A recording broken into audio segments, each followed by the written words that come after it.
ప్రాజెక్టులపై ప్రత్యేక శ్రద్ధ వహించామని మంత్రి హరీష్ రావు పేర్కొన్నారు. ఎట్టి పరిస్థితుల్లోనూ ఈ ఏడాది 8 లక్షల ఎకరాలకు నీరందిస్తామని స్పష్టం చేశారు. ఇక గత ఏడాది 39 నుంచి 40 టీఎంసీల కృష్ణా జలాలను ప్రజలకు అందించామన్నారు. పెండింగ్లో ఉన్న 4 ప్రాజెక్టులను పూర్తి చేయడానికి 1650 కోట్లు కేటాయించినట్లు చెప్పారు.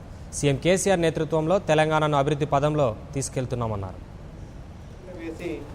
అన్ని రంగాల్లో ఆ జిల్లా అభివృద్ధిలో అన్ని జిల్లాలతో పాటు సరి సమానంగా ఉండే విధంగా ప్రత్యేకమైన దృష్టి డ్రైవ్ పెట్టాలని ముఖ్యమంత్రి గారు కేబినెట్ లో మాకు ఆదేశించారు. ఈ జిల్లాలో ఇరిగేషన్ విషయంలో, మార్కెటింగ్ విషయంలో కూడా ప్రత్యేకమైన దృష్టి పెట్టి కార్యక్రమాలు చేయడం జరుగుతూ ఉంది. 3 రోజులు 4 ప్రాజెక్టులు, 3 కలెక్టర్లతోని రివ్యూ, 2 రాత్రులు ప్రాజెక్టుల ప్రాంతంలోనే నిద్ర.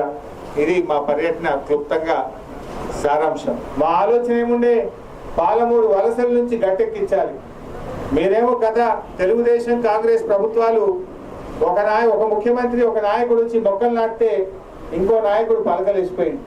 కానీ టీఆర్ఎస్ ప్రభుత్వం మాత్రం పెండింగ్ ప్రాజెక్టులను పూర్తి చేసి రైతాంగానికి నీరందించినటువంటి నాయకుడు కల్వకుంట్ల చంద్రశేఖరరావు గారు.